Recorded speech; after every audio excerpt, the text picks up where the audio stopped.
ho muri Burundi.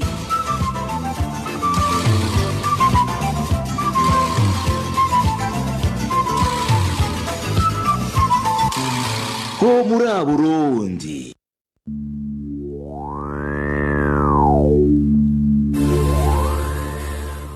Wa mbere genekerezo ya 6/0 umwaka wa 2020 akaba ari umwanya w'incamake y'amakuru aca mu kiganiro ho muri Burundi turiko turabatororokaniriza kuri mikro muri kumwe na Emmanuel Ningeko mu buhinga bw'ivyuma ni Rusiya Kabera afadikanije na Ines Gakiza ariko arafata amasanamu kugira mushobore kudukurikira ikibiriraho.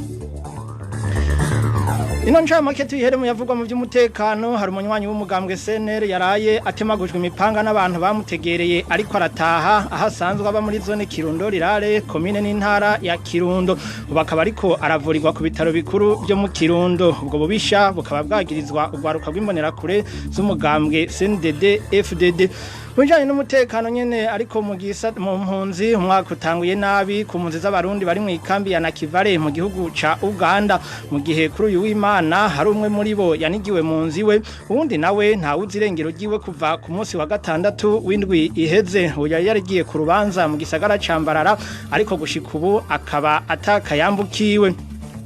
Mujanye n'indero abanyeshuri bo kwishure shingiro w'interekwa mu gisagara ca Bujumbura ntibatanguye ivyigwa vyabo kuri uyu wa mbere nkuko byari bitegekanijwe bitumwe nuko amashure yabo yacumbikiwemwo bamwe mu bo amazu yabo yabomowe n'imvura mu gihe abandi bahuye n'ivyago nk'ivyo muri zone Buterere bategetswe gusaba indaro mu miryango yabo mu kurindira ko baronka aho bimurirwa.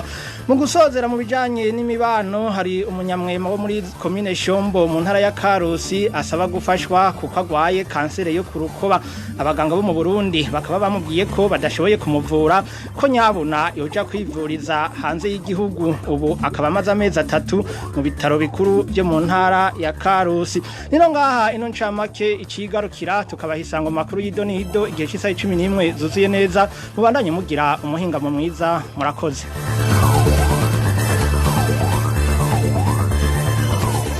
Bon après-midi et bienvenue dans le bulletin d'information du magazine Humura Burundi de ce lundi 6 janvier 2020 qui vous est présenté par Nadège Irakodze en page sécurité.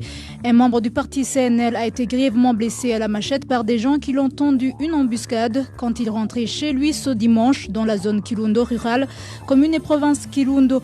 Pour le moment, il reçoit des soins à l'hôpital de Kirundo. Les jeunes Imbonerakure du parti CNDD FDD sont accusés d'être les auteurs de ce crime. L'année 2020 débute mal pour les réfugiés burundais du camp de Nakivale en Ouganda. Au moment où ce dimanche, un d'entre eux a été retrouvé mort étranglé dans sa maison. Un autre est porté disparu depuis ce samedi. Ce dernier s'était rendu dans une fête dans la ville d'Ombarara, mais il est sans trace depuis ce jour. Et en page éducation, les élèves de l'école fondamentale Winnerekwa en mairie de Bujumbura n'ont pas débuté le deuxième trimestre comme c'était prévu ce lundi. Pour cause, les salles de classe des élèves sont occupées par les victimes des inondations qui se sont observées ces derniers jours à Bujumbura. Quant aux victimes de ces inondations en zone Buterere, les autorités les ont obligées à demander l'hospitalité dans leur famille en attendant que leurs problèmes soient résolus. Et enfin, en page société, appel à l'aide d'un albinos de la commune Shombo en province Karuzi. Ce dernier souffre du cancer de la peau, incapable de l'aider. Les médecins lui ont conseillé d'aller se faire soigner ailleurs. Cet albinos vient de passer 3 mois dans l'hôpital de Karuzi. Et voilà, c'est la fin de ce bulletin d'information. Merci de nous avoir suivis. L'intégralité du journal, c'est à 17h45. Au revoir.